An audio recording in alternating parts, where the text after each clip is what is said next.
होना चाहिए, सीता की तरह हर नारी होना चाहिए। आई लक्ष्मण की बारी बारी से सबको कलश लेने का अवसर प्राप्त हो, ऐसी व्यवस्था मातृ शक्ति सबको मिलकर बनाना है।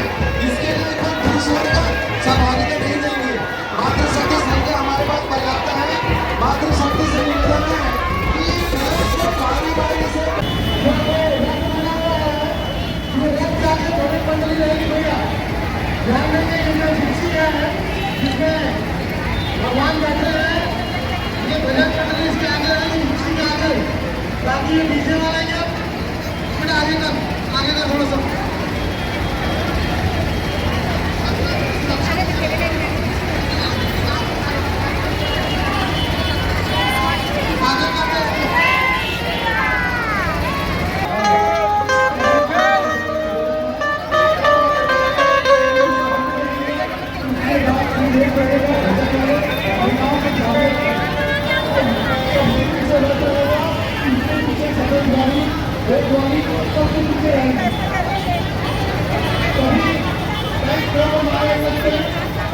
सीता की तरह हर नारी होना चाहिए।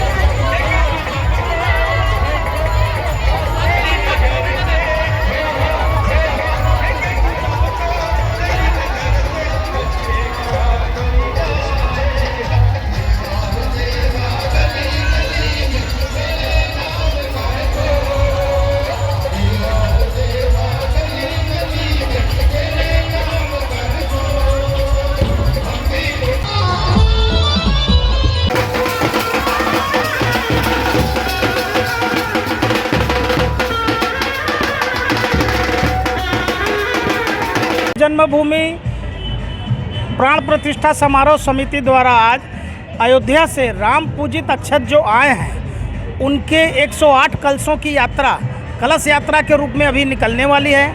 इस कलश यात्रा से माताएं बहनें जो है 108 कलशों को धारण करके शहर की परिक्रमा लगाते हुए गुरुद्वारा पहुंचेगी और गुरुद्वारा से उन 108 अक्षत कलशों का वितरण मंडल में और बस्तियों में किया जाएगा। और यह अक्षत कलश जब मंडल और बस्तियों में जब पहुंचेगा तो वहां से हर सनातनी परिवार के घर तक यह अक्षत पहुंचे। रामचंद्र जी की फ़ोटो और अयोध्या में बन रहे श्री राम मंदिर की फ़ोटो, ये तीनों ही सामग्री हर सनातनी परिवारों के घर तक पहुंचने का एक हमारा अभियान है। इस अभियान की शुरुआत आज अक्षत कलश यात्रा के रूप में अभी हम निकलने वाले हैं उसको लेकर।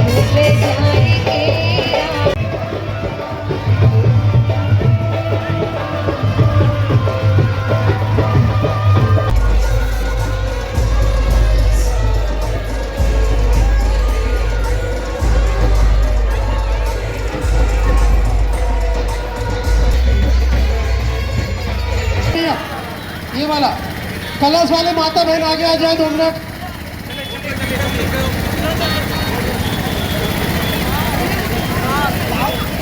कलश वाली बहनें आगे आ जाए।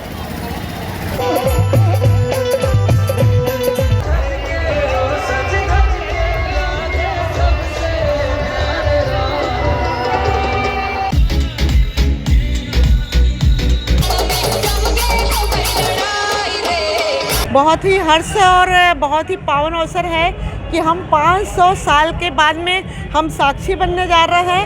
हमारे पवित्र पावन अयोध्या नगरी में हमारे रघुवर श्री रामचंद्र जी का प्राण प्रतिष्ठा होने जा रहा है 22 जनवरी को, जिसकी खुशी में जिसका उत्साह अपार उत्साह और उमंग आज हमारे राजनांदगांव के संस्कार धानी में जो कलश यात्रा और शोभा यात्रा के रूप में ये दिखाई दे रहा है, ये वास्तव में हमारे भक्तों का, राम भक्तों का एक हुजूम है, जो एक आस्था का प्रतीक है, हमारी भारतीय संस्कृति और हमारे सत्य सनातन धर्म का प्रतीक है, जिसके लिए हम साक्षी बनने जा रहे हैं। और बहुत ही हम लोग बहुत ही एक्साइटेड हैं, बहुत ही खुश हैं और खुश नसीब हैं कि हमको 500 साल के बाद में हमारे आराध्य देव भगवान राम जी के ये सेवा करने का अवसर मिल रहा है। और हम लोग एक त्यौहार के रूप में मनाने जा रहे हैं, एक बहुत बड़ा दीपावली के रूप में हम लोग मनाने जा रहे हैं।